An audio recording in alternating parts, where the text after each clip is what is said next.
ಜಿಗಜಿಣಗಿ ಅವರು ಪ್ರಿಯಾಂಕಾ ಖರ್ಗೆ ಅವರನ್ನು ಉದ್ದೇಶಿಸಿ ಆರ್ ಎಸ್ ಎಸ್ ಯಾಕೆ ಕಣಕ್ತಾನಪ್ಪ ದಲಿತ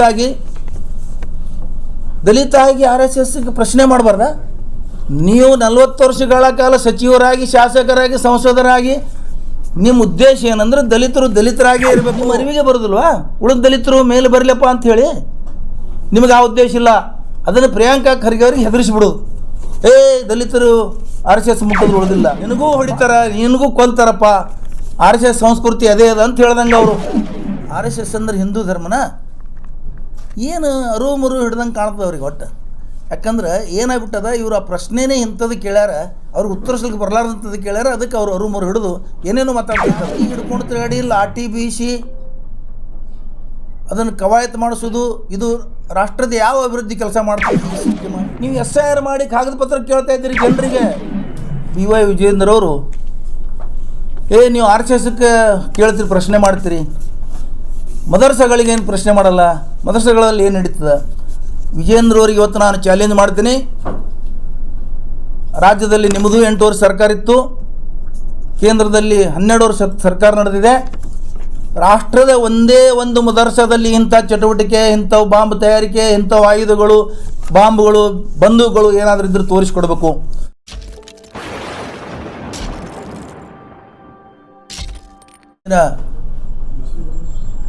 ದಿನಗಳಲ್ಲಿ ಬಹುಚರ್ಚಿತ ವಿಷಯ RSS ನೋಂದಣಿ ಕುರಿತು ಮತ್ತು ಅದರ ಅಕೌಂಟಬಿಲಿಟಿ ವ್ಯವಹಾರದ ಕುರಿತು ಪ್ರಿಯಾಂಕಾ ಖರ್ಗೆ ಅವರು, ನಮ್ಮ ಕರ್ನಾಟಕ ಸರ್ಕಾರದ ಗೃಹ ಸಚಿವರಾದ ಪ್ರಿಯಾಂಕಾ ಖರ್ಗೆ ಅವರು RSSನ ಮುಖ್ಯಸ್ಥರಿಗೆ ಕೇಳಿದ್ದಾರೆ. RSS ಮುಖ್ಯಸ್ಥರಾದಂಥ ಶ್ರೀ ಮೋಹನ್ ಭಾಗವತ್ ಅವರು, ನಾವು ನೋಂದಣಿ ಮಾಡಿಸೋದಿಲ್ಲ, ಹಿಂದೂ ಧರ್ಮನೇ ನೋಂದಣಿ ಇಲ್ಲ. ಏನು ಅರ್ಥ? ಹಿಂದೂ ಧರ್ಮ ಅಂದ್ರೆ RSS ಅಂದ್ರೆ ಹಿಂದೂ ಧರ್ಮನ? ಏನು ಅರು ಹಿಡ್ದಂಗೆ ಕಾಣ್ತದೆ ಅವ್ರಿಗೆ ಒಟ್ಟು. ಯಾಕಂದ್ರೆ ಏನಾಗ್ಬಿಟ್ಟದ, ಇವರು ಆ ಪ್ರಶ್ನೆನೇ ಇಂಥದ್ದು ಕೇಳ್ಯಾರ, ಅವ್ರಿಗೆ ಉತ್ತರಿಸ್ಲಿಕ್ಕೆ ಬರಲಾರ್ದಂಥದ್ದು ಕೇಳ್ಯಾರ, ಅದಕ್ಕೆ ಅವರು ಅರು ಹಿಡಿದು ಏನೇನೋ ಮಾತಾಡ್ತಾ ಇದ್ದಾರೆ ಹುಚ್ಚುಚ್ಚರಂಗೆ. RSS ಸಂಘಟನೆ ಬಗ್ಗೆ ಹೇಳೋದಂದ್ರೆ, ಅವರು ಹೊರಗಡೆ ಹೇಳುವುದೇನು, ರಾಷ್ಟ್ರೀಯ ಸ್ವಯಂ ಸೇವಕ ಸಂಘ, ಇದು ರಾಷ್ಟ್ರ ಪ್ರೇಮ ಸಂಘ, ರಾಷ್ಟ್ರ ಉದ್ಧಾರ ಮಾಡುವ ಸಂಘ.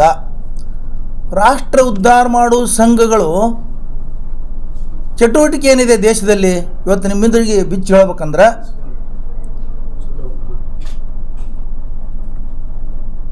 ಲಾಠಿ ಹಿಡ್ಕೊಂಡು ತಿರುಗಾಡಿ ಲಾಠಿ ಬೀಸಿ ಅದನ್ನು ಕವಾಯತ್ ಮಾಡಿಸೋದು, ಇದು ರಾಷ್ಟ್ರದ ಯಾವ ಅಭಿವೃದ್ಧಿ ಕೆಲಸ ಮಾಡ್ತದೆ ಈ ಸಿಸ್ಟಮ್? ಹೇಳೋದು ಒಂದು ಬೇರೆ, ಮಾಡೋದೊಂದು ಬೇರೆ. ಇವರು ಮಿಲಿಟ್ರಿ ಅವರನ್ನು ಕರೆಸಿ ಬಂದೂಕು ತರಬೇತಿ ಕೊಡಿಸ್ತಾರೆ RSS ಕಾರ್ಯಕರ್ತರನ್ನು. ದುರ್ಗಾವಾಹಿನಿ ಅಂತ ಒಂದು ಘಟಕ ಮಾಡಿದ್ದಾರೆ, ಮಹಿಳಾ ಘಟಕ, ಅದಕ್ಕೆ ಬಂದೂಕು ತರಬೇತಿ ಕೊಡಿಸ್ತಾರೆ. ಇಲ್ಲೇ ಜಮಖಂಡಿಯಲ್ಲಿ ಸುಮಾರು 15 ದಿವಸಗಟ್ಟಲೆ ಬಂದೂಕು ತರಬೇತಿ ಕೊಡಿಸಿದ್ರು. ಮಿಲಿಟ್ರಿದವರನ್ನು ಕರೆಸಿ ಅಲ್ಲಿ FIR ಆಯಿತು, ಕೇಸ್ ಆಯಿತು, ಅಲ್ಲಿ ಕೆಲವರು ಅರೆಸ್ಟ್ ಆದರೆ ಇದೆಲ್ಲ ಆಯಿತು. ಇಡೀ ರಾಷ್ಟ್ರದಲ್ಲಿ ಬಾಂಬು ತಯಾರಿಕೆ ಮಾಡುವಾಗ RSS ಕಾರ್ಯಕರ್ತರ ಮನೆಯಲ್ಲಿ ಅವೆಲ್ಲ ಘಟಕಗಳು ಸಿಕ್ಕು ಎಷ್ಟೋ ಜನ ಅರೆಸ್ಟ್ ಆಗಿದ್ದಾರೆ, ಬಾಂಬ್ಗಳನ್ನು ಹಾಕಿದ್ದಾರೆ. ಪಾಕಿಸ್ತಾನ ಇಂಡಿಯಾ ಓಡಾಡಂಥ ಸಂಜೋತಾ ಎಕ್ಸ್ಪ್ರೆಸ್ ಮೇಲೆ ಬಾಂಬ್ ಹಾಕಿ ಅಲ್ಲಿ ಬಹಳಷ್ಟು ಜನ ಸತ್ತು ಹೋದರು. ಅದರಲ್ಲಿ ಇಂದ್ರೇಶ್ ಕುಮಾರ್, ಇವತ್ತೇನು BJPಯ ಮುಖ್ಯಸ್ಥ, ಭಾಳ ದೊಡ್ಡ ಲೀಡರ್ ಇದ್ದಾರೆ, ಅವರು ಅಪರಾಧಿ ಅಂತ ಸಾಬೀತಾಗಿ ಅವರು ಒಳಗೆ ಹೋಗಿ ಬಂದರು. ಆ ಕೇಸೇ ಮುಚ್ಚಿ ಹಾಕಿದ್ರು. ಮುಂದೆ ಹೈದರಾಬಾದ್ನ ಚಾರ್ಮಿನಾರ್ ಹತ್ರ ಬಾಂಬ್ ಸ್ಫೋಟ ಮಾಡಿ ಅಲ್ಲಿ ಭಾಳ ಜನ ಸತ್ತರು. ಅದರೊಳಗೆ ಸುನೀಲ್ ಜೋಶಿ ಅನ್ನಂಥವ್ರು ಅರೆಸ್ಟ್ ಆದರು, ಜೈಲದಲ್ಲಿ ಬಿದ್ದರು. ಅದು ಕೇಸ್ ಏನಾಯಿತು, ಮುಂದೆ ಮುಚ್ಚಿ ಹಾಕಿದ್ರು. ಇತ್ತೀಚೆಗೆ ಮಂಗಳೂರಿನಲ್ಲಿ ವಿಮಾನ ನಿಲ್ದಾಣ ಸ್ಫೋಟಿಸಲಿಕ್ಕೆ ಬಾಂಬ್ ಇಟ್ಟಂಥ ಅಮೃತ್ ರಾವ್ ಏನಾಯಿತು, ಇವತ್ತಿಗೆ ಕೇಸ್ ಮುಚ್ಚಿ ಹಾಕಿದ್ರು, ಏನೂ ಹೊರಗೆ ಬರಲೇ ಇಲ್ಲ. ಆಮೇಲೆ ಬೆಂಗಳೂರಿನ ಚರ್ಚ್ ಸ್ಟ್ರೀಟ್ನಾಗ ಬಾಂಬ್ ಹಾಕಿದ್ರು, ಅಲ್ಲಿ 5-6 ಜನ ಸತ್ತರು. ಅಲ್ಲೊಬ್ಬನಿಗೆ ಅವನಿಗೂ ಹಿಡಿದ್ರು. ಅವ ಬುದ್ಧಿಮಾಂದೆ. ಒಂದು ಐಡಿಯಾ ಏನಂದ್ರೆ ಅವ್ರದ್ದು, ಅವ ಸಿಕ್ಕ ಕೂಡಲೇ ಬುದ್ಧಿಮಾಂದೆ ಆಗಿಬಿಡ್ತಾನೆ, ಹುಚ್ಚಾಗ್ಬಿಡ್ತಾನೆ. ಅವನ ತಲೆ ಸರಿ ಇಲ್ಲ ಅಂತ ಎಬ್ಬಿಸಿಬಿಡ್ತಾರೆ. ಅದನ್ನು ಪ್ರಚಾರ ಮಾಡೋದು. ಅಮೃತ್ ರಾವ್ ಮಂಗಳೂರದಲ್ಲಿ ಸಿಕ್ಕಿ ಇವತ್ತು ಜೈಲದಲ್ಲಿದ್ದಾನೆ, ಅವನು ಬುದ್ಧಿಮಾಂದೆ ಅಂತ ಹೇಳೋದು. ಯಾರ್ಯಾರು ಆರೋಪಿ ಆಗ್ತಾರೋ ಅವರು ಬುದ್ಧಿಮಾಂದೆ. ಮಿಲಿಟ್ರಿ ಅಧಿಕಾರಿ ಅಂತ ಶ್ರೀಕಾಂತ್ ಪುರೋಹಿತ ಬಾಂಬ್ ತಯಾರಿಕೆ ಘಟಕ ಇಟ್ಕೊಂಡು ಬಾಂಬ್ ಹಾಕಿದ್ರು, ಅವರು ಅರೆಸ್ಟ್ ಆದರು. RSS ಕಾರ್ಯಕರ್ತ ಅಂತ ಹೇಳಿದ್ರು. ಮಾಲೆಗಾಂವ್ ಬಾಂಬ್ ಸ್ಫೋಟದಲ್ಲಿ ಪ್ರಜ್ಞಾ ಸಿಂಗ್ ಅನ್ನಂಥ ಹೆಣ್ಮಗಳು ಮಾಡಿ ಮುಂದೆ MP ಸಹಿತ ಆಗಲು ಅಂಥವ್ರಿಗೆ ಇವರು MP ಟಿಕೆಟ್ ಕೊಟ್ಟು ಸರ್ಕಾರದಲ್ಲಿ ತಗೋತಾರೆ. ಅದು ಒಂದು ಸರ್ಟಿಫಿಕೇಟ್ ಅವ್ರಿಗೆ RSS ದವ್ರಿಗೆ BJP ಅವ್ರಿಗೆ. ಇಂಥವು ನೂರಾರು ಘಟನೆಗಳು ಹೇಳ್ಬೋದು.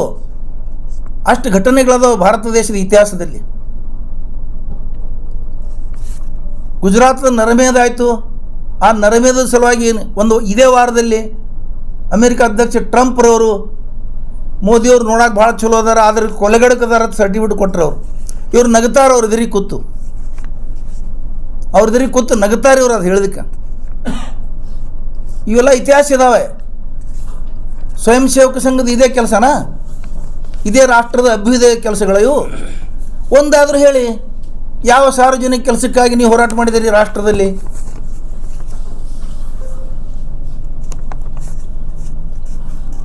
ಸ್ವಯಂ ಸೇವಕ ಸಂಘ ಅಂದ್ರೆ ಅವ್ರದ್ದು ಸ್ವಯಂ ಅಭಿವೃದ್ಧಿ ಆಗ್ಬೇಕು ಅವರಿಗೆ, ಸಂಘದವ್ರಿಗೆ.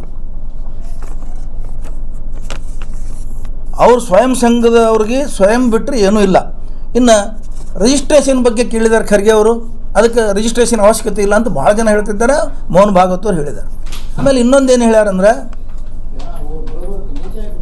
ಸ್ವಾತಂತ್ರ್ಯ ಪೂರ್ವದಲ್ಲಿ ನಮ್ಮದು ಇದು ಸಂಘ ಹುಟ್ಟಿದೆ, ಅದಕ್ಕೆ ಅವಶ್ಯಕತೆ ಇಲ್ಲ, ಅವಾಗ ರಿಜಿಸ್ಟ್ರೇಷನ್ ಇರಲಿಲ್ಲ ಅಂತ ಹೇಳಿದ್ದಾರೆ. ಸ್ವಾಮಿ, ನಾವೊಂದು ವಿಷಯ ಹೇಳ್ತೀನಿ ನಿಮಗೆ. ಯಾವಾಗ ಬ್ರಿಟಿಷ್ ಸರ್ಕಾರ ಇಲ್ಲಿ ಬಂತು 1860ರಲ್ಲೇ ಆ್ಯಕ್ಟ್ ಮಾಡಿದ್ದಾರೆ. ಅದು ರಿಜಿಸ್ಟ್ರೇಷನ್ ಆ್ಯಕ್ಟೇ 1860, 1860 ಆ್ಯಕ್ಟ್ ಹೆಸರೇ ಅದು. ರಾಮಕೃಷ್ಣ ಮಿಷನ್ ಯಾವಾಗ ರಿಜಿಸ್ಟ್ರೇಷನ್ ಆಯಿತು? 18ನೇ ಶತಮಾನದಲ್ಲೇ ಆಯ್ತದು. ಅವೆಲ್ಲ ರಾಷ್ಟ್ರ ಸ್ವಾತಂತ್ರ್ಯ ಪಡೆದಕ್ಕಿಂತ ಮೊದಲ ಅದು. ನಿಮಗೇನು ತೊಂದರೆ ಏನಿತ್ತು? ಈ ನಮ್ಮದೇ ಒಂದು ಸಂಸ್ಥೆ 1937-38ರಲ್ಲಿ ನಮ್ಮದು ಸಿಂದಗಿ ಅಂಜುಮನ್ ಶಿಕ್ಷಣ ಸಂಸ್ಥೆ ರಿಜಿಸ್ಟ್ರೇಷನ್ ಆಗಿದೆ. ಇವತ್ತಿಗೂ ಅದು ನಡೆಸ್ಕೊಂಡು ಹೋಗ್ತಾ ಇದ್ದೀವಿ ನಾವು.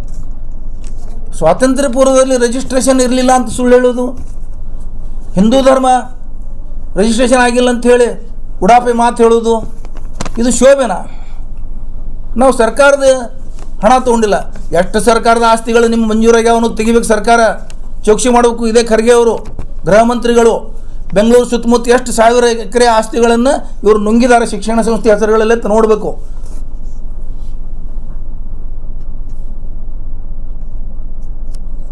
ಸರ್ಕಾರದ ಆಸ್ತಿ ತೊಗೊಂಡಿಲ್ಲ ಅಂದ್ರೆ, ಸರ್ಕಾರದ ಹಣ ತೊಗೊಂಡಿಲ್ಲ. 55 ಕೋಟಿ ರೂಪಾಯಿ ಇವತ್ತು ಡಿಕ್ಲೇರ್ ಆಗಿದೆ. 55 ಕೋಟಿ ರೂಪಾಯಿ ಅವರು ಸಂರಕ್ಷಣೆ ಖರ್ಚು ಮಾಡ್ತಾ ಇದ್ದಾರೆ ಸೆಕ್ಯೂರಿಟಿಗೆ. ನೀವೇ ಸಂರಕ್ಷಣೆ, ಸ್ವಯಂ ಸೇವಕರು, ಸ್ವಯಂ ಸಂಘ, ನೀವೇ ಸಂರಕ್ಷಣೆ ಕೊಡೋರು, ನೀವೇ ಬಂದೂಕು ಹಾರಿಸೋರು, ನೀವೇ ಬಾಂಬ್ ಇಟ್ಕೊಳ್ಳೋರು, ನಿಮಗೇ ಸಂರಕ್ಷಣೆನಾ? 68,000 ಶಾಖೆಗಳು, ಲಕ್ಷಾಂತರ ಕಾರ್ಯಕರ್ತರು, ನಿಮಗೆ ಸಂರಕ್ಷಣೆ ಇಲ್ವಾ? ನೀವು ಸರ್ಕಾರದಿಂದ ಮತ್ತೆ Z+ ಸಂರಕ್ಷಣೆ ಬೇಕು ನಿಮಗೆ? ಎಂಥ ನಾಚಿಕೆಗೇಡು ವಿಷಯಗಳಿವೆಲ್ಲ. ಮತ್ತು ಇದಕ್ಕೆ ಪರ ವಿರೋಧ, ಸುಪ್ರೀಂ ಕೋರ್ಟ್ ನ್ಯಾಯವಾದಿಗಳು, ಹೈಕೋರ್ಟ್ ನ್ಯಾಯವಾದಿಗಳು, ಎಂಥ ಮಾನಗೇಡಿ ಕೆಲಸಗಳಿವೆ ಅಂದ್ರೆ ಮಾತಾಡ್ತಾರೆ ಅಂತ ಹೇಳಿದ್ರೆ, ಒಬ್ಬರು ಹೇಳ್ತಾನೆ ಅದು ಅವಶ್ಯಕತೆ ಇಲ್ಲ. ನ್ಯಾಯಾಲಯಗಳು ಹೇಳ್ತಾ ಇದ್ದಾವೆ. ಸಂತೋಷ್ ಹೆಗಡೆ ಅಂತವ್ರು ನೋಂದಣಿ ಅವಶ್ಯಕತೆ ಇಲ್ಲ ಅಂತ ಹೇಳಿದ್ದಾರೆ ಇವರು ಸುಪ್ರೀಂ ಕೋರ್ಟ್ ಮಾಜಿ ಜಡ್ಜ್. ನಮಗೆ ನಾಚಿಕೆ ಬರ್ತಾಯಿದೆ ಹೇಳಕ್ಕೆ, ನಮಗೆ ನಾಚಿಕೆ ಬರ್ತಾಯಿದೆ ಈ ಮಾತು ಹೇಳಕ್ಕೆ. ಸುಪ್ರೀಂ ಕೋರ್ಟ್ ಜಡ್ಜ್, ಒಬ್ಬರು ಒಳ್ಳೆ ಜಡ್ಜ್ ಅನ್ನಿಸ್ಕೊಂಡವರು, ಲೋಕಾಯುಕ್ತ ಇದ್ದವರು. RSS ನೋಂದಣಿ ಅವಶ್ಯಕತೆ ಇಲ್ಲ. ಮತ್ತು ಏನು ಅವಶ್ಯಕತೆ ಇದೆ? ಹಂಗಾರೆ ಹವಾಲಾದವ್ರಿಗೆ ಯಾಕೆ ನೋಂದಣಿ ಮಾಡ್ತೀರಿ? ಅವ್ರಿಗೆ ಯಾಕೆ ಅರೆಸ್ಟ್ ಮಾಡ್ತೀರಿ? ED BT IT ಯಾಕೆ ಬಿಡ್ತಾ ಇದ್ದೀರಿ? ಲೆಕ್ಕಕ್ಕೆ ಪತ್ರ ಕೇಳಬಾರ್ದು, ನಿಮಗೆ ಕೇಳಬಾರ್ದು ಅಂದ್ರೆ ಅವ್ರಿಗೂ ಕೇಳಬಾರ್ದು. ಮೋಹನ್ ಭಾಗವತ್ ಅವ್ರು ಹೇಳ್ತಾರೆ, ನಮಗೆ ವಿನಾಯಿತಿ ಇದೆ. ವಿನಾಯಿತಿ ಯಾರಿಗಿರ್ತದೆ? ಅಶಕ್ತರು ಕೂಡಿ ಮಾಡಿದಂಥ ಸಂಘಗಳಿಗೆ, ಪ್ರಬಲರು ಸಬಲರು ಕೂಡಿ ಮಾಡಿದಂಥ ಸಂಘ ಸಂಸ್ಥೆಗಳಿಗೆ ರಿಯಾಯಿತಿ ಇರುವುದಿಲ್ಲ. ರಿಯಾಯಿತಿ ಕೆಳಗೆ ನೀವು ನುಸುಳುಕೊಳಕ್ಕೆ ಹೋಗಬೇಡಿ. 400 ಕೋಟಿ ರೂಪಾಯಿ ಖರ್ಚು ಮಾಡಿ ದೆಹಲಿಯಲ್ಲಿ ಭವನ ಕಟ್ಟಿದ್ದೀರಿ. ಅದು ಯಾರ ಹೆಸರಲ್ಲಿದೆ? ಹಂಗಾದ್ರೆ ನೋಂದಣಿ ಇಲ್ಲ ಅಂದರೆ ಯಾರ ಹೆಸರಲ್ಲೇ ಇದೆ? ಬೇಕಲ್ಲ, ಹೆಸರು ಬೇಕಲ್ಲ, ಅದಕ್ಕೊಂದು ನೋಂದಣಿನೇ ಇಲ್ಲ ಅಂದರೆ ನಿಮ್ಮದು ಹೆಸರು ಬೇಕಲ್ಲ. ಯಾರು ವ್ಯಕ್ತಿಗಳ? ಹಂಗಾರೆ ನಿಮ್ಮ ಖಾಸಗಿ ಆಸ್ತಿಗಳ? 100 ವರ್ಷದಲ್ಲಿ ಕೇವಲ 6 ಜನ ಸರಸಂಘ ಸಂಚಾಲಕರಾಗಿದ್ದಾರೆ. ಅವರೆಲ್ಲ ಮೇಲ್ವರ್ಗದ ಜನ, ಎಲ್ಲ ಅವ್ರ ಹೆಸರಲ್ಲೇ ಇದಾವೆ ಆಸ್ತಿಗಳು. ದೇಣಿಗೆ ಕೊಡ್ತಾರೆ, ದಾನ ಕೊಡ್ತಾರೆ ಅಂದರೆ ಅದಕ್ಕೂ ಲೆಕ್ಕ ಕೊಡಬೇಕು.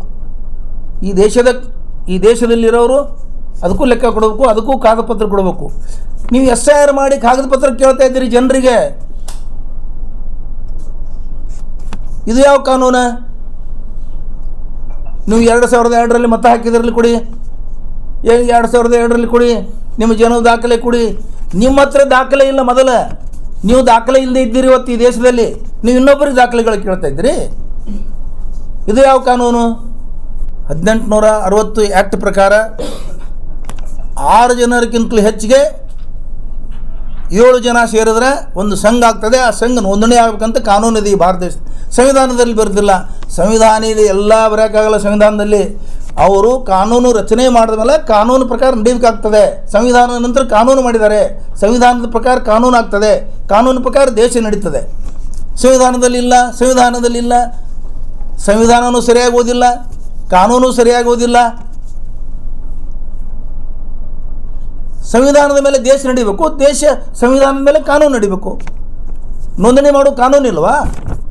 7 ಜನಕ್ಕಿಂತಲೂ ಹೆಚ್ಚಿಗೆ 7 ಮತ್ತು 7 ಜನಕ್ಕಿಂತಲೂ ಹೆಚ್ಚಿಗೆ ಯಾವ ಸಂಘದಲ್ಲಿ ಸದಸ್ಯರಿರ್ತಾರೆ ಅದು ಕಂಪಲ್ಸರಿ ನೋಂದಣಿ ಆಗಬೇಕಂತಿದೆ.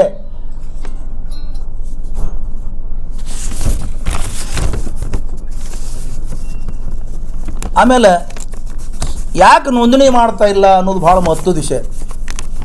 ಅವರು ಸಣ್ಣ ಮಕ್ಕಳನ್ನು ಅದರೊಳಗೆ ಸೇರಿಸ್ತಾರೆ ಸದಸ್ಯರಾಗಿ. ನೋಂದಣಿ ಕಾಯ್ದೆ ಪ್ರಕಾರ 18 ವರ್ಷಕ್ಕಿಂತಲೂ ಮೇಲ್ಪಟ್ಟು ಇದ್ದಾಗ ಮಾತ್ರ ಸದಸ್ಯ ಆಗಲಿಕ್ಕೆ ಬರ್ತದೆ. ಇದು ಒಂದು ಬುಕ್ ಇದೆ, ನರಕದ ಗರ್ಭಗುಡಿಯಲ್ಲಿ. ಇದರ ಬರಹಗಾರ ಯಾರು? ಸುದೇಶ್ ಮಿನ್ನಿ, ಯಾರು ಮುಸ್ಲಿಮರಲ್ಲ. ಇದರ ಅನುವಾದಕರು PKP ಕೃಷ್ಣನ್. ಇದು 2016ರಿಂದ ಈ ಬುಕ್ಕು ಮಾರ್ಕೆಟ್ದಲ್ಲಿದೆ. ಎಲ್ಲರ ಹತ್ರ ಭಾಳ ಜನ ಓದಿದ್ದಾರೆ. ಈ ಬುಕ್ನಲ್ಲಿ ಸ್ಪಷ್ಟವಾಗಿ ಹೇಳ್ತಾರೆ ಅವರು 5 ರಿಂದ 6 ವರ್ಷ ನಂತರ ಹುಡುಗರಿಗೆ, 5 ರಿಂದ 6ನೇ ಹುಡುಗರಿಗೆ ಅವರು ಅದರೊಳಗೆ ಸೇರಿಸ್ಕೊಂಡು ಕವಾಯತು ಮಾಡಿ ಇಷ್ಟಿಷ್ಟು ಹುಡುಗರಿಗೆ ನಾನು ಫೋಟೋ ತೋರಿಸಂದ್ರೆ ತೋರಿಸ್ತೀನಿ ನಿಮಗೆ. ಅವ್ರಿಗೆ ಬಂದೂಕು ತರಬೇತಿ, ಡ್ರೆಸ್ ಹಾಕೋದು, ಇವೆಲ್ಲ ಯಾಕೆ ಬೇಕು? ಹಂಗಾರ ಸ್ವಯಂ ಸೇವಕ ಸಂಘದ ಕೆಲಸನ ಇದು? ದೇಶದ ಅಭಿವೃದ್ಧಿಗಾಗಿ ಇದು ಕೆಲಸನ? ಸಣ್ಣ ಮಕ್ಕಳಿಗೆ ಅವ್ರಿಗೆ ಡ್ರೆಸ್ ತೋರಿಸಿ ಅವ್ರ ಕೈ ಬಂದೂಕು ಕೊಟ್ಟು ತರಬೇತಿ ಕೊಡ್ತಾ ಇದ್ದೀರಿ. ಇದು ಯಾವ ದೇಶದ ಅಭಿವೃದ್ಧಿ ಕೆಲಸ? ಇದು ದೇಶ ಪ್ರೇಮಿ ಕೆಲಸನ?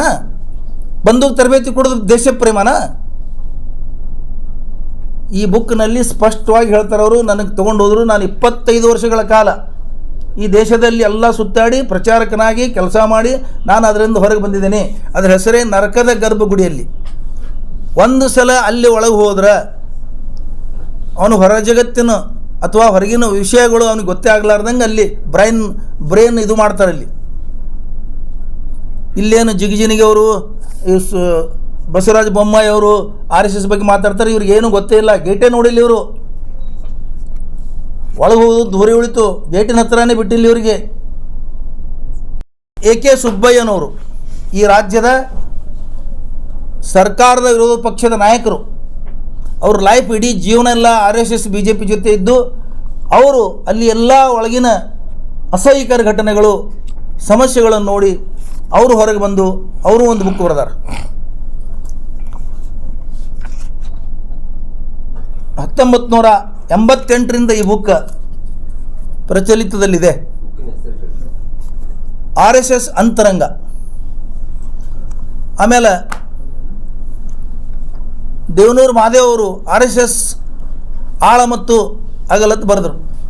ಅದು ಇದ್ರಾಗ ಇತ್ತೀಚೆಗೆ ಇವು ಸುಳ್ಳಿದ್ದು ಅಂದ್ರೆ ನೀವು ಬ್ಯಾನ್ ಮಾಡಿಸ್ಬೇಕಾಗಿತ್ತಲ್ಲ, ಕೋರ್ಟ್ಗೆ ಹೋಗ್ಬೇಕಾಗಿತ್ತಲ್ಲ. ಇವು ಚಾಲೆಂಜ್ ಮಾಡಿಲ್ಲಲ್ಲ ನೀವು.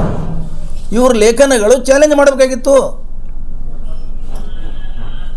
RSSದವರು ಯಾರು ಸತ್ಯ ಹೇಳ್ತಾರೆ ಅದು ಸತ್ಯ ಹೊರಗೆ ತರ್ತಾರೆ, ಅವ್ರಿಗೆ ಕೆಣಕಲು ತಯಾರಿಲ್ಲ ಅವರು. ಯಾಕಂದ್ರೆ ಮತ್ತೆ ಇನ್ನೂ ಸತ್ಯ ಹೊರಗೆ ಬಿಡುತ್ತಂತ ಹೇಳಿ ಅವ್ರ ಕೆಲಸನೇ ಅದೇ.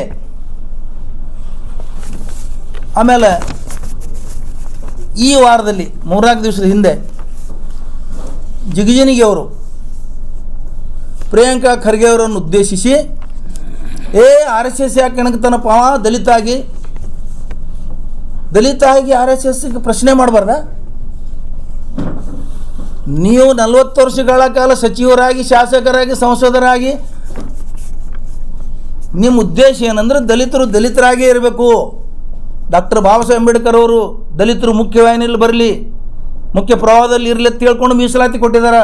ಆ ಮೀಸಲಾತಿ ಮೇಲೆ ನೀವು MP MLA ಮಂತ್ರಿ ಆಗಿದ್ದೀರಿ. ನಿಮ್ಮ ಅರಿವಿಗೆ ಬರೋದಿಲ್ವಾ ಉಳಿದ ದಲಿತರು ಮೇಲೆ ಬರಲಪ್ಪ ಅಂಥೇಳಿ? ನಿಮಗೆ ಆ ಉದ್ದೇಶ ಇಲ್ಲ. ಅದನ್ನು ಪ್ರಿಯಾಂಕಾ ಖರ್ಗೆ ಅವ್ರಿಗೆ ಹೆದರಿಸಿಬಿಡೋದು. ದಲಿತರು RSS ಮುಟ್ಟಿದ್ರು ಉಳಿದಿಲ್ಲ. ಭಾಳ ಕರೆಕ್ಟ್ ಹೇಳಿದಾರೆ ಅವರು, ಭಾಳ ಕರೆಕ್ಟ್ ಹೇಳಿದ್ದಾರೆ. ಯಾಕಂತ ಕೇಳಿದ್ರೆ ಅವ್ರ ಮಾತನ್ನು ನಾನು ಸಹಮತ ವ್ಯಕ್ತಪಡಿಸ್ತೀನಿ. ಅದಕ್ಕೆ ಯಾಕಂತ ಕೇಳಿದ್ರೆ ನಿಜ ಅದ. ಮಹಾರಾಷ್ಟ್ರದಲ್ಲಿ ಸಾಹಿತಿ ದಾಬೋಲ್ಕರ್ ಕೊಲೆ ಆಯಿತು, ಪನ್ಸಾರಿ ಅವ್ರ ಕೊಲೆ ಆಯಿತು. ಇವರೆಲ್ಲ RSS ಕೆಣಕದವ್ರೆ.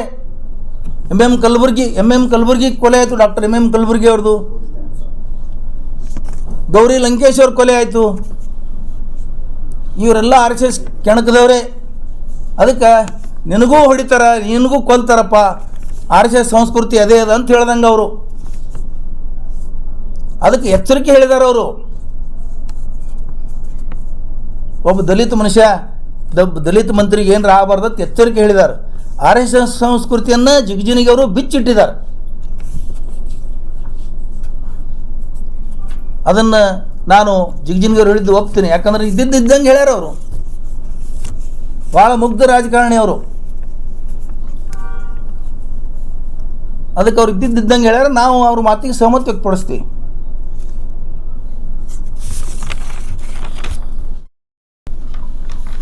ಅದಕ್ಕೆ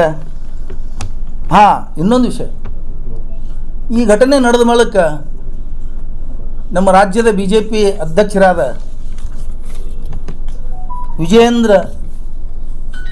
BY ವಿಜಯೇಂದ್ರ ಅವರು, ನೀವು RSSಕ್ಕೆ ಕೇಳ್ತೀರಿ, ಪ್ರಶ್ನೆ ಮಾಡ್ತೀರಿ, ಮದರ್ಸಗಳಿಗೆ ಏನು ಪ್ರಶ್ನೆ ಮಾಡಲ್ಲ, ಮದರ್ಸಗಳಲ್ಲಿ ಏನು ನಡೀತದೆ? ವಿಜಯೇಂದ್ರ ಅವರಿಗೆ ಇವತ್ತು ನಾನು ಚಾಲೆಂಜ್ ಮಾಡ್ತೀನಿ. ರಾಜ್ಯದಲ್ಲಿ ನಿಮ್ಮದು 8 ವರ್ಷ ಸರ್ಕಾರ ಇತ್ತು, ಕೇಂದ್ರದಲ್ಲಿ 12 ವರ್ಷ ಸರ್ಕಾರ ನಡೆದಿದೆ. ರಾಷ್ಟ್ರದ ಒಂದೇ ಒಂದು ಮದರ್ಸದಲ್ಲಿ ಇಂಥ ಚಟುವಟಿಕೆ, ಇಂಥವು ಬಾಂಬ್ ತಯಾರಿಕೆ, ಇಂಥವು ಆಯುಧಗಳು, ಬಾಂಬ್ಗಳು, ಬಂದೂಕುಗಳು ಏನಾದರೂ ಇದ್ರೂ ತೋರಿಸ್ಕೊಡ್ಬೇಕು. ನಿಮ್ಮ ಅರಿವಿಗಿಲ್ಲ, 10 ಸಲ ರೇಡ್ ಆಗಿದ್ದಾವೆ. ಅಲ್ಲಿ ಯಾವುದೂ ಚಟುವಟಿಕೆ ಇಲ್ಲ, ಪ್ರೂಫ್ ಆಗಿದೆ. ನೀವು ರಾಜಕೀಯಕ್ಕೋಸ್ಕರ ಮಾತಾಡ್ತೀರಿ, ನೀವು ನಾಚಿಕೆ ಬಿಟ್ಟು ಮಾತಾಡ್ತಾ ಇದ್ದೀರಿ. ಅರ್ಥ ಮಾಡ್ಕೋಬೇಕು. ನೀವು ಎಲ್ಲ ಮಾಡುವುದು, ನೀವು ಮಾಡೋದು, ಎಲ್ಲ ಮುಸ್ಲಿಮರು ತಲೆ ಕಟ್ಟುವುದು. RSSದಲ್ಲಿ ಈ ಬುಕ್ಕದಲ್ಲಿ ಹೇಳಿದ್ದಾರೆ ಅವರು, ನಮ್ಮ ಸಣ್ಣವ್ರಲಕ್ಕಾಗಿ ಶಿವಾಜಿ ಮೇಲೆ ಮುಸ್ಲಿಮರು ಎತ್ತಿ ಕಟ್ಟುವುದು, ಮುಸ್ಲಿಮರ ಮೇಲೆ ಹಿಂದೂಗಳನ್ನ ಎತ್ತಿ ಕಟ್ಟುವುದು. ಈ ಬುಕ್ಕದಲ್ಲಿ ತುಂಬ ಅದೇ ಇದೆ. 25 ವರ್ಷಗಳ ಕಾಲ ನೋಡಿ ಬರೆದಂಥ ಬುಕ್ ಇದು. ಅಲ್ಲಿ ಅದೇ ಕಲಿಸ್ತಾರೆ ಬರೇ. ನೀವು ಬರೀ ಇದನ್ನೇ ಮಾಡ್ತಾ ಇದ್ದೀರಿ. ಎಲ್ಲರ ಒಂದು ಘಟನೆ ಆಗ್ತದೆ, ಬಾಂಬ್ ಹಾಕೋದಾಗಲಿ ಏನಾಗಲಿ, ಅದು ಬೇರೆದವ್ರು ಹಾಕೋದು, RSSದವ್ರು ಬೆಂಬಲಿಗಿರ್ಬೋದು, ಬಜರಂಗ ದಳ ಇರ್ಬೋದು, ಯಾವುದಾರು ಇರ್ಬೋದು. ಇದೇ ಶ್ರೀರಾಮ ಸೇನೆ RSS ಸಂಘಟನೆಯ ಸಹಯೋಗದಲ್ಲಿ ಏನು ಸಂಘ ಪರಿವಾರ ಅಂತಾರೆ, ಇದೇ ಶ್ರೀರಾಮ ಸೇನೆಯ ಮುತಾಲಿಕ್ ಅವರು ಬೆಳಗಾಮದಲ್ಲಿ 75 ಲಕ್ಷ ರೂಪಾಯಿ ಧಾಂಧಲಿ ಮಾಡಿಸಲಿಕ್ಕೆ, ಗಲಾಟೆ ಮಾಡಿಸಲಿಕ್ಕೆ 75 ಲಕ್ಷ ರೂಪಾಯಿ ವ್ಯವಹಾರ ಮಾಡಿದ್ದು ಹೊರಗೆ ಬಿತ್ತು. ಎಷ್ಟು ನಾಗರಾಜ ಲಂಬುವನಂತ ಸಿಗಾಕೊಂಡ, ಅವನಿಗೆ ಜೈಲ್ನಾಗೆ ಹೊಡೆದ್ರೆ ಬಾಗಲಕೋಟದಾಗ ಇನ್ನೂ ವಿಷಯ ಹೊರಗೆ ಬೀಳ್ತಾವ ಅಂಥೇಳಿ. ನಾಗರಾಜ್ ಜಂಬಿಗೆ ಏನಂತ ಅವನಿಗೆ ಅರೆಸ್ಟ್ ಮಾಡಿದ್ರು ಬಾಗಲಕೋಟದಲ್ಲಿ. ಅಲ್ಲ, ನಾವು ದಿನಾಲು ನಾಗರಾಜ ಲಂಬು ಒಂದು ಪ್ರಾಕ್ಟೀಸ್ ಇದೆ. ಮತ್ತು ನಾವು ನಾಗರಾಜ ಲಂಬುನೇನವರು, ಅದು ನಾಗರಾಜ್ ಜಂಬಿಗೆ ಏನಂತ ಅವನಿಗೆ ಅರೆಸ್ಟ್ ಮಾಡಿದ್ರು ಕೊಲೆ ಕೇಸಲ್ಲಿ. ಅವನಿಗೆ ಅಲ್ಲೇ ಜೈಲ್ನಾಗೆ ಮುಗಿಸಿದ್ರು ಅವ್ರ ಕತೆ. ಅವ್ರದ್ದು ಇನ್ನೊಂದು ಇಂಥ ಸಂಘಟನೆಗಳದ್ದು ಇನ್ನೊಂದು ಏನು ಪ್ಲ್ಯಾನ್ ಇದೆ ಅಂದರೆ, ಅವ್ರಿಗೆ ಅಲ್ಲೇ ಯಾಕೆ ಮುಗಿಸ್ತಾರೆ, ಹೊರಗೆ ಬಂದರೆ ಇನ್ನೂ ವಿಷಯಗಳು ಹೊರಗೆ ಬೀಳ್ತವೆ, ಇನ್ನೂ ವಿಷಯಗಳು ಅವ್ರು ಬಾಯಿ ಬಿಡಬಾರ್ದು, ಅವ್ರಿಗೆ ಅಲ್ಲೇ ಮುಗಿಸ್ತಾರೆ. ಇಂಥವು ಭಾಳ ಆಗಿದಾವೆ. ರಾಷ್ಟ್ರದಲ್ಲಿ ಎಲ್ಲ ಕೇಸ್ ಫೈಲ್ಗಳು ತೆಗೆದು ನೋಡಿದ್ರೆ ಗೊತ್ತಾಗ್ತದೆ. ವಿಜಯೇಂದ್ರ ಇನ್ನೂ ಭಾಳ ಸಣ್ಣವ್ರಿದ್ದಾರೆ ಅವರು. ಒಮ್ಮೆ ಅವ್ರ ಅಪ್ಪನ ಹೆಸರು ಮೇಲೆ ರಾಜಕೀಯ ಮಾಡ್ತಿದ್ದಾರೆ, ಇನ್ನೂ ಬಚ್ಚ ಇದ್ದಾರೆ ಅವರು ರಾಜಕೀಯದಲ್ಲಿ. BJP ಅಧ್ಯಕ್ಷ ಇರ್ಬೋದು ಅವರು, ನಾನು ಅಧ್ಯಕ್ಷ ತಿಳ್ಕೊಂಡಿರ್ಬೋದು, ಇನ್ನೂ ಕಲಿಯೋದು ಭಾಳ ಇದೆ ಅವರು. ಮದರ್ಸಗಳ ಮೇಲೆ ಆರೋಪ ಮಾಡೋದು, ಏನಾರಾದ ಕೂಡಲೇ ಮುಸ್ಲಿಮರ ಮೇಲೆ ಆರೋಪ ಮಾಡೋದು, ಏನಾರಾದ ಕೂಡಲೇ ಇನ್ನೊಂದ್ರ ಮೇಲೆ ಆರೋಪ ಮಾಡೋದು. ನಿಮ್ಮದು ನೀವು ಹೇಳ್ರಿ. ಮೊದಲ RSS ನೋಂದಣಿ ಮಾಡಿಸಂತ ಕ್ವಶನ್ ಮಾಡಿದ್ದಾರೆ, ಅದಕ್ಕೆ ಉತ್ತರ ಕೊಡಿ ಸಮಂಜಸವಾಗಿ. ಮದರ್ಸಗಳು ನೋಂದಣಿನೇ ಇದಾವೆ, ಒಂದೇ ಒಂದು ಮದರ್ಸ ತೋರಿಸ್ಬಿಡಿ ಈ ದೇಶದಲ್ಲಿ. ನಾನು 10 ವರ್ಷದಿಂದನೂ ಈ ಮಾತು ಹೇಳಿದ್ದೀನಿ, ಇವತ್ತು ಈ ಮಾತು ಹೇಳ್ತಾ ಇದ್ದೀನಿ. ಇವತ್ತಿನ ದಿವಸ ಏನು ಎಸ್ ಎಂ ಪಾಟೀಲ್ ಅವರು ಏನು RSS ಬಗ್ಗೆ ಹಾಗೂ ಏನು ಪ್ರಿಯಾಂಕ ಖರ್ಗೆ ಅವರು ಏನು ಗೃಹ ಸಚಿವರು ಆದ ನಂತರ ಈ ದೇಶದಲ್ಲೇ ಏನು ಸಂಚಲನ ಮೂಡಿದೆಯಲ್ಲ, ಈ ದೇಶದಲ್ಲಿ ಸಂಚಲನ ಮೂಡಿದ ನಂತರ RSSದವ್ರಿಗೆ ನೆಮ್ಮದಿನೇ ಇಲ್ಲಾರ್ದಂಗೆ ಆಗ್ಯದ. ಯಾಕಪ್ಪ ಅಂದ್ರೆ ಯಾವುದೇ ಒಂದು ಸಂಘ ಸಂಸ್ಥೆ ಯಾವುದೇ ಒಂದು ರಿಜಿಸ್ಟರ್ ಮಾಡಬೇಕಾಗ್ತದೆ. ಯಾಕಂದ್ರೆ 7 ಮಂದಿ ಇದ್ದಕ್ಕಿಂದ ಯಾವುದೇ ಒಂದು ಸಂಘ ಮತ್ತು ಯಾವುದೇ ಒಂದು ಸಮಾಜದಲ್ಲಿ ಯಾವುದೇ ಚಟುವಟಿಕೆ ಮಾಡಬೇಕಾದ್ರೆ ಅದನ್ನು ಸಂಘವನ್ನು ಸರ್ಕಾರ ಅಧೀನದಲ್ಲಿದ್ದಂಥ DR ಆಫೀಸಲ್ಲಿ ಹೋಗಿ ನೋಂದಣಿ ಮಾಡಬೇಕಾಗ್ತದೆ. ಜಿಲ್ಲಾವಾರ ರಾಜ್ಯದಲ್ಲೇನು ಮಾಡೋಕ್ಕಿಂತ ರಾಜ್ಯ ಮಟ್ಟದಲ್ಲಿ ಮಾಡಬೇಕಾಗ್ತದೆ. ದೇಶದಲ್ಲಿ ಮಾಡಬೇಕಾದ್ರೆ ರಾಷ್ಟ್ರದಲ್ಲಿ ಮಾಡಿಕಿಂದ ಸಂಘ ರಿಜಿಸ್ಟರ್ ಮಾಡಿ ಅದನ್ನು ಯಾವುದೇ ಒಂದು ಸಣ್ಣ ಕೆಲಸ ಮಾಡಿದ್ರೇ ಅದನ್ನು ಒಂದು ಕಾನೂನು ಚೌಕಟ್ಟಿನಲ್ಲಿ ಇರಬೇಕಾಗ್ತದೆ. ಈಗ ನಮ್ಮ ದೇಶದಲ್ಲಿ ಸರ್ಕಾರಗಳು ಹೆಂಗದಪ್ಪ ಅಂದ್ರೆ ಯಾವ ದಿಸ್ಕಿ ಲಾಟಿ ಉಸ್ಕಿ ಬೇಸ್ ಅಂದ್ರೆ ಈಗೇನು ಯಾರು ಬಲಾಢ್ಯ ಮತ್ತು ಆತಂಕದ ಒಂದು ಏನು ಸೃಷ್ಟಿ ಮಾಡ್ತಾರಲ್ಲ, RSS ಅಂದ್ರೆ ಏನು, ಇದು ಸಮಾಜದಲ್ಲೇ ಒಂದು ಆತಂಕ ಭಯ ಹುಟ್ಟಿಸಿದಂಥ ಒಂದು ಸಂಘಟನೆ. ಯಾಕಪ್ಪ ಅಂದ್ರೆ ಅಲ್ಲಿ ಲಾಠಿ ಹಿಡಿದು ತಲವಾರು ಹಿಡಿದು ಬಂದೂಕು ಹಿಡಿದು ಈಗ ಎಷ್ಟೋ ಜನ ಭಯೋತ್ಪಾದಕ ಸಂಘಟನೆ ಅಂತಾರೆ. ಅವ್ರ ಹೆಸರಿಗೆ ಮಾತ್ರ ಇವರು ಓಪನ್ ಸಮಾಜದಲ್ಲೇ ಮಾಡ್ತಾರೆ. ಇವರು ಲಾಠಿ ಹಿಡ್ಕೊಂಡು ಓಣಿ ತಿರುಗಾಡೋದು, ಸಿಟಿಯಲ್ಲಿ ತಿರುಗಾಡೋದು, ಭಯ ಹುಟ್ಟೋದಿಲ್ಲ ಜನರಿಗೆ. ಹೀಗಾಗಿ ಅದ್ರ ರಿಜಿಸ್ಟ್ರೇಷನ್ ಮಾಡಿದ್ರೆ ಮುಂಚೂಣಿ ಯಾರು ಇರ್ತಾರ ಅವ್ರ ಮ್ಯಾಗ ಕಾನೂನು ಚೌಕಟ್ಟಿನಲ್ಲಿ ಯಾವುದೇ ಒಂದು ಘಟನೆ ಆದರೂ ಅದಕ್ಕೆ ಅವ್ರ ಮ್ಯಾಗ ಕಾನೂನು ಕ್ರಮ ತಗೋಬೇಕಾಗ್ತದೆ. ಅದಕ್ಕಂತೇಳಿ ಅದನ್ನು ಮಾಡಲ್ಲ. ಯಾರೊಬ್ರು ಮಾಡಿದ್ರಲ್ಲ ಯಾವ RSS ಅಲ್ಲವ ಈ ಥರ ಹೇಳಿ ಜಾರ್ಕೊಳ್ತ ಇದು ಆಗಿದೆ. ಯಾಕಪ್ಪ RSS ದೇಶ ಪ್ರೇಮಿ ಅಂತ ಹೇಳ್ತಾರೆ. ಏನು ದೇಶ ಪ್ರೇಮಿ ಅವ್ರದ್ದು? ಒಂದು ಭಾರತ ಜೆಂಡಾಕ್ಕೆ ಬೆಲೆ ಕೊಡಂಗಿಲ್ಲ. ಆಮೇಲೆ ಜನಗಣಮನ ಅಂತೂ ಅಂದು ಒಂದು ದಿವಸ ನಾವು ನೋಡಿಲ್ಲ RSS ಸಂಘದಲ್ಲಿ.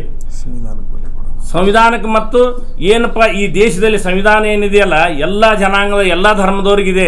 ಹಾಗೆ RSS ಈ ದೇಶದ ಏನು ರಾಷ್ಟ್ರೀಯ ಒಂದು ಏನೋ ಒಂದು ಹೇಳ್ತಾ ಇದೆಯಲ್ಲ, ನಾವು ರಾಷ್ಟ್ರ ಅಭಿಮಾನಿಗಳು ಭಾಳ ಅಂತೇಳಿ ಸಂವಿಧಾನ ಮುಖಾಂತರ ಯಾಕೆ ಅವರು ಮಾಡ್ತಾ ಇಲ್ಲ?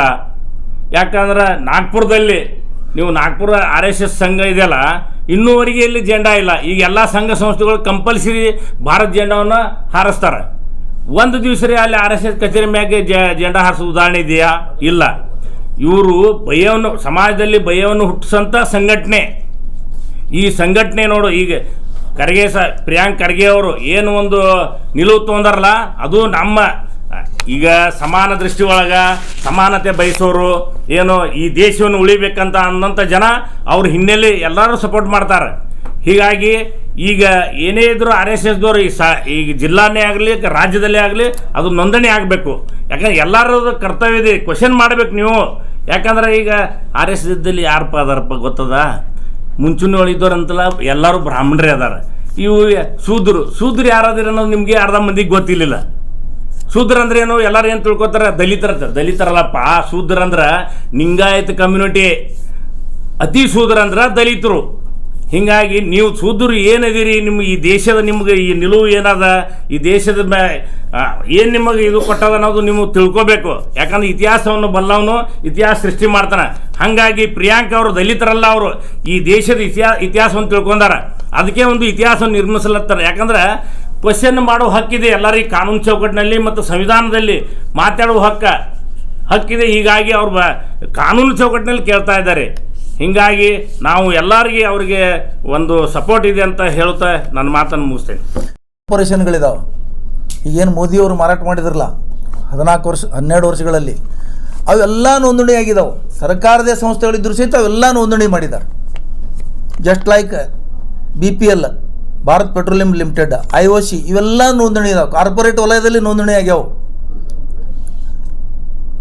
KBJNL ಕಾರ್ಪೊರೇಟ್ ವಲಯದಲ್ಲಿ, ಕಾರ್ಪೊರೇಷನ್ ನಿಗಮ ಮಂಡಳಿ ಎಲ್ಲ ನೋಂದಣಿ ಅದಾವೆ. ಸರ್ಕಾರದಿದ್ರೆ ನೋಂದಣಿ ಮಾಡಲಾರ್ದೆ ಬಿಡ್ಬೋದಾಗಿತ್ತಲ್ಲ ಅವರು. ಅವೆಲ್ಲ ಲೆಕ್ಕಪತ್ರ ಕೊಡ್ತಾವೆ. ಸರ್ಕಾರೇತರ ಸಂಸ್ಥೆ NGO, ನಾನ್ ಗೌರ್ಮೆಂಟ್ ಆರ್ಗನೈಜೇಷನ್ಸ್, ಗೌರ್ಮೆಂಟ್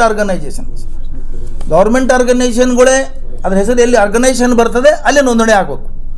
ನಾನ್ ಗೌರ್ಮೆಂಟ್ ಆರ್ಗನೈಜೇಷನ್ ಇವೆಲ್ಲ RSS ಇರ್ಬೋದು, ಶಿಕ್ಷಣ ಸಂಸ್ಥೆ ಇರ್ಬೋದು, ಇವನ್ ಅಲ್ರಿ ಇಸ್ಪೇಟ್ ಆಡೋ ಕ್ಲಬ್ಬಿಗೆ ನೋಂದಣಿ ಮಾಡಿಸ್ಬೇಕು.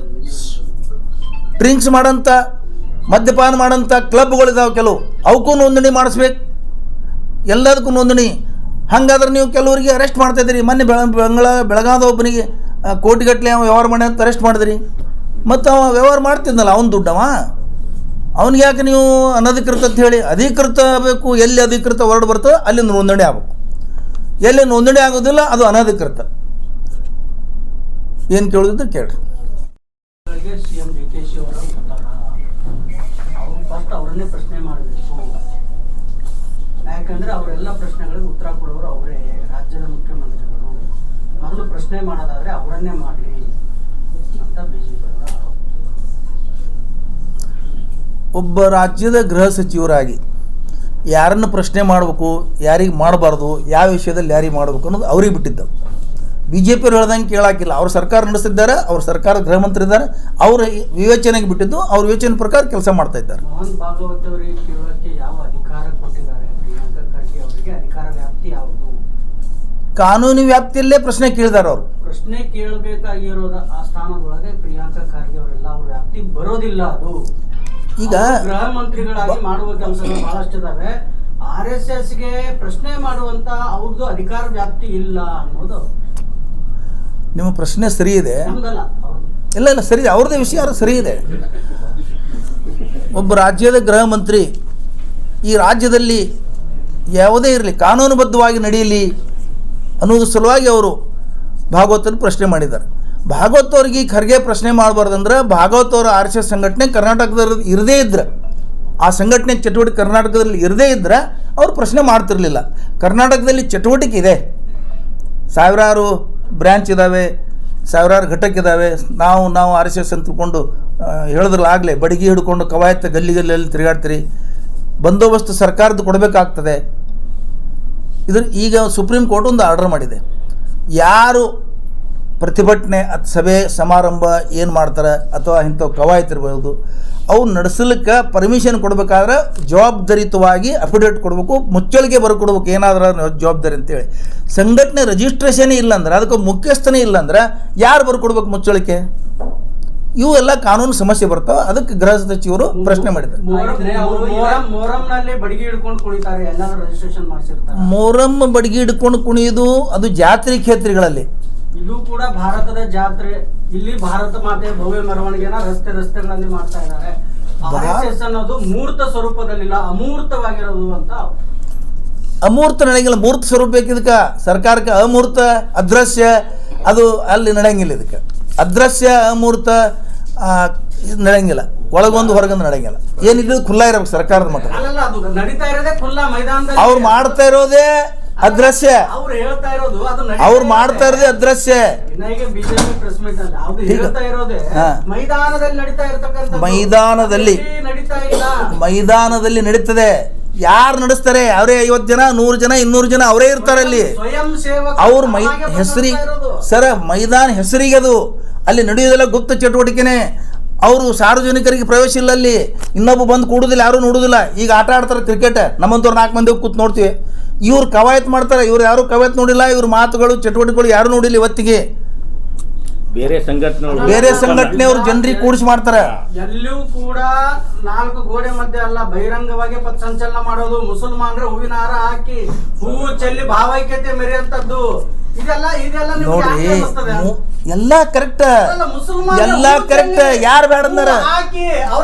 ಅಲ್ರಿ, ಹೂವು ಹಾಕ್ಲಿ, ಹೂವಿನ ಹಾರ ಹಾಕ್ಲಿ, ತುಂಬಾ ಆಯೇರಿ ಮಾಡ್ಲಿ, ನಮ್ದು ಸಹಮತಿ ಇದೆ. ಅದಕ್ಕೆ ನಾ ಹೇಳೋದೇನು, ಕಾನೂನುಬದ್ಧವಾಗಿ ಮಾಡಬೇಕು. ಏನ್ ಬೇಕಾದ್ ಮಾಡಕ್ ಬರ್ತದ? ಮುಸಲ್ಮಾನರು ಮಾಡ್ತಾರ ಅಂತೇಳಿ ಹಿಂದೂಗಳು ಮಾಡ್ತಾರಂತ ಮುಸಲ್ಮಾನರು ಏನ್ ಮಾಡಕ್ ಬರಲ್ಲ. ಅದು ಕಾನೂನುಬದ್ಧವಾಗಿ ಆಗ್ಬೇಕು. ಹೇಳ್ರಿ. ಸೋಫಾರ್ ನಿಮ್ದು ಸೆಂಟ್ರಲ್ ಗೌರ್ಮೆಂಟ್ ಎಷ್ಟು ವರ್ಷ ಇತ್ತು? 50 ವರ್ಷ. ಅದು ಅಲ್ಲೇ ಹೋಗಿ ಕೇಳ್ಬೇಕು ಅವ್ರಿಗೆ. ಒಂದ್ ನಿಮಿಷ ಭಂಡಾರಿ ಅವರಿಗೆ ಇಬ್ಬರಿಗೆ ಒಂದೇ ಉತ್ತರ. ಪ್ರಿಯಾಂಕಾ ಖರ್ಗೆ ಇವತ್ತು ಗೃಹ ಸಚಿವರು, ಅವತ್ತಿನ ಗೃಹ ಸಚಿವರು ಕೇಳ್ಬೇಕಾದ್ರೆ ನೀವು ಅಲ್ಲಿ ಹೋಗ್ಬೇಕು. ಅಲ್ಲಿ ಹೋದಾಗೆ ಕೇಳಿ. ವಲ್ಲಭಾಯ್ ಪಟೇಲ್ ಅವ್ರಿಗೆ ಕೇಳಬೇಕು, ಹಿಂದೆ ಮನಮೋಹನ್ ಸಿಂಗ್ ಅವ್ರಿಗೆ ಕೇಳಬೇಕು, ಶಿವರಾಜ್ ಪಾಟೀಲ್ ಅವ್ರಿಗೆ ಕೇಳಬೇಕು, ಇಂದಿರಾ ಗಾಂಧಿ ಅವ್ರಿಗೆ ಕೇಳಬೇಕು, ನೆಹರು ಅವ್ರಿಗೆ ಕೇಳಬೇಕು. ಅಂದ್ರೆ ಇಂದಿರಾ ಗಾಂಧಿಯಿಂದ ಹಿಡಿದು ಇಲ್ಲಿವರೆಗೆ ಅವರು ಇಲ್ಲಿ ಕೇಳ್ರಿ ಅವ್ರವ್ರು ತಮ್ಮ ಯೋಚನೆಗೆ ಬಂದಾಗ ಸರ್ಕಾರ ನಡೆಸ್ಯಾರ. ಹಿಂಗೆ ನಡೆಸಿದ್ರೆ ಅವಾಗ ಹೇಳಕ್ ನಾವಿದ್ದೇವನು? ನಾವಿದ್ರೆ ಕೇಳ್ತಿದ್ದೇವೆ ಅವ್ರಿಗೆ. ನಿಮ್ ವಿವೇಚನೆ ಬಂದಾಗ ಒಟ್ಟು ಹೊಡಿತೀರಿ ಗಾಡಿ. ಕಾನೂನು ಪ್ರಕಾರ ಸ್ವತಃ ಜವಾಹರ್ಲಾಲ್ ನೆಹರು ಅವರು ಅಧಿಕೃತ ಆಹ್ವಾನ ನೀಡಿದ್ರು RSS ಸಂಘಟನೆ. ಸುಳ್ಳು ಸುಳ್ಳು ಸುಳ್ಳು ಸುಳ್ಳು ಸುಳ್ಳು ಅದಂತೂ ಪಕ್ಕಾ ಸುಳ್ಳು, ಅದಂತೂ ಪಕ್ಕಾ ಸುಳ್ಳು. ಅದೇ ಎಂತ ಸುಳ್ಳು ಅಂದ್ರೆ ಬದ್ಧವಾಗಿ ಮಾಡೋ ಯಪ್ಪ ಒಂದ್ ನಿಮಿಷ. ಯಾವ ರಾಜಕಾರಣಿಗಳು ಹೊಳಿಲಾರ್ದ ಪ್ರಶ್ನೆ ಪ್ರಿಯಾಂಕಾ ಅವ್ರು ಹೊಳೆದ್ ಬಿಡ್ತಲ್ಲ ಅಂತ. ಹೌದು ಹೌದು ಇಷ್ಟು 70 ವರ್ಷ ಬೇಕಾಗ್ತದೆ ಹೌದು ಈ ಒಂದು ಹೌದು ಪ್ರಶ್ನೆಗೆ. ಹೌದು ಯಾವಾಗ ಈ ಬೇಕಾದಾಗ ದೇಶದಲ್ಲಿ ಕೇಳ್ತಾರೆ. ಸತ್ಯ ಹೇಳಬೇಕಾದ್ರೆ ಸ್ವಲ್ಪ ಲೇಟ್ ಆಗ್ತದೆ. ಯಾವ ದೃಷ್ಟಿಕೋನದಲ್ಲಿ ಒಂದು ನಿಮಿಷ. ಅಂಬೇಡ್ಕರ್ ಅವರು ಮುಸ್ಲಿಮರನ್ನ ಪಾಕಿಸ್ತಾನ ಕಳಿಸ್ರಿ ಅಂತ ಹೇಳಿ ಬರ್ದಾರ ಪುಸ್ತಕದಾಗ ಒದಾಡ್ಕೋತ್ರ ಹೇಳಕತ್ತಾರ. ಒಂದು ಅಕ್ಷರ ತೋರಿಸ್ಬಿಡ್ರಿ. ಒಂದ್ ಯಾವ್ಯಾರ ಬಿಜೆಪಿ RSS ತೋರಿಸ್ಬೇಕಿದೆ. ಅಲ್ಲ ನಿಮ್ ಎಷ್ಟು ಸುಳ್ಳು ಎಬ್ಬಿಸೋದು. ಅದೇ ತರಾನೇ ನೆಹರು ಅವರು ಕರೆದ್ರು ಹೇಳೋದು ಹೇಳು ಹೇಳ್ರಿ. ನೀವು ಮುಂದೆ ಬರೀ ಅದಕ್ಕೆ ಕರಿತೀವಿ ನಾವು. ಇದು ತನ್ನ ASCದವರು ಖರ್ಗೆದ್ದು ರಿಮಾರ್ಕ್ಗೆ ಎಂಡಾರ್ಸ್ ಮಾಡಿಲ್ಲ. ನೋಡ್ರಿ, ಅವರು ಪವರ್ ಕೊಟ್ಟಿದ್ದಾರೆ, ಅವ್ರಿಗೆ ಗೃಹ ಮಂತ್ರಿ ಮಾಡಿದ್ದಾರೆ, ಅದಕ್ಕೆ ಅವ್ರಿಗೆ ಎಂಡೋರ್ಸ್ ಮಾಡ್ತಾರೆ. ಅಲ್ಲ AICC ಅವ್ರು ಯಾಕೆ ಎಂಡೋರ್ಸ್ ಮಾಡ್ತಾರ್ರಿ? ಪವರ್ ಕೊಟ್ಟಿದ್ದಾರೆ, ಗೃಹ ಮಂತ್ರಿ ಮಾಡಿದ್ದಾರೆ, ಕೇಳ್ತಾ ಇದ್ದಾರೆ ಅವರು.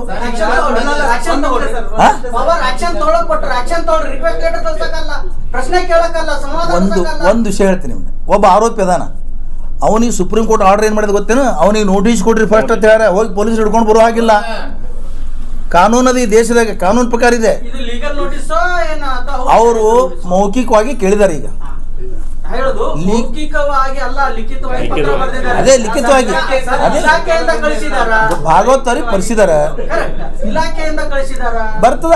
ನೋಡ್ರಿ, ಇದು ಸಾಮೋಪಾಯ ಒಂದು ಸೌಹಾರ್ದ ಪತ್ರ ಬರೆದು ಕೇಳಿದಾರ ಅವ್ರು. ಏನ್ ತಪ್ಪು ಕೊಡ್ರಲ್ಲ, ಏನ್ ತಪ್ಪದ 3 ವರ್ಷದ ನಿಮ್ಮ ಆಡಳಿತ ವ್ಯವಸ್ಥೆಯನ್ನ ಡೈವರ್ಟ್ ಮಾಡೋ ದೃಷ್ಟಿಕೋನದಲ್ಲಿ ಈ ವಿಷಯವನ್ನ ಎಬ್ಬಿಸಿ ಕಾಂಗ್ರೆಸ್ ಸರ್ಕಾರ ನೆಪ ಹೊಡ್ತಾ ಇದೆ ಅಂತಕ್ಕಂಥ ನಿಮ್ಮ ಅಭಿಪ್ರಾಯ. ನನ್ನ ಅಭಿಪ್ರಾಯ ಅಲ್ಲ, ಅವ್ರದ್ದು ಇರ್ಬೋದು, ಅದೇ ಅವ್ರ ಅಭಿಪ್ರಾಯ. ಅದು ಅವ್ರ ಅಭಿಪ್ರಾಯ. ನಾವು ಸಂವಿಧಾನಬದ್ಧವಾಗಿ ಸರ್ಕಾರ ನಡೆಸೋದು ನಮ್ಮ ಕೆಲಸ. ಅವ್ರು ನಮ್ಮ ಗೃಹ ಮಂತ್ರಿಗಳು ಮಾಡ್ತಾ ಇದ್ದಾರೆ ಅಷ್ಟೇ. ಅವ್ರು BJP ಅವ್ರು ಹೇಳ್ದಂಗೆ ಆಡಳಿತ ನಡೆಸಲಿಕ್ಕೆ ಆಗೋದಿಲ್ಲ. BJP ಆಡಳಿತದ ಕಾಂಗ್ರೆಸ್ ಹೇಳೋದಂಗೆ ಆಡಳಿತ ನಡೆಯಂಗಿಲ್ಲ. ಅವ್ರವ್ರು ನಮ್ಮ ಕಾನೂನುಬದ್ಧವಾಗಿ ಅವ್ರು ಯೋಚನೆ ಬಿಟ್ಟಂಗೆ ನಡೆಸ್ತಾರೆ. RSS ಎಲಿಮೆಂಟ್ ಅದಾವ, ಕಾಂಗ್ರೆಸ್ದಾಗೆ RSS ಎಲಿಮೆಂಟ್ ಅದಾವ. ಈಗ ಅವ್ರು ಏನ್ ಮಾಡಕತ್ತಾರ? ಖರ್ಗೆ ಹೇಳಿದ ತಪ್ಪದ ಅಂತ ಇಂಡೈರೆಕ್ಟ್ಲಿ ಹೇಳಕ್ತಾರ. ಆಲ್ರೆಡಿ ಯಾರು ಹೇಳಕತ್ತಾರೆ? ಕಾಂಗ್ರೆಸ್ದಾಗ RSS ನಾನು ರೆಕಾರ್ಡ್ ಇದೆ ನನ್ನ ಕಡೆ ನೋಡಿ. RSS ಇದ್ದವ್ರನ್ನು ನೋಂದಣಿ ಮಾಡಿಸ್ಬೇಕು, ಇದು ತಪ್ಪದಂತ ಹೇಳ್ತಾ ಇದ್ದಾರೆ. ನಾವು ವಿಡಿಯೋ ತೋರಿಸ್ತೀನಿ, ಅದಕ್ಕೆ ವೇಳೆ ಇರುವುದಿಲ್ಲ.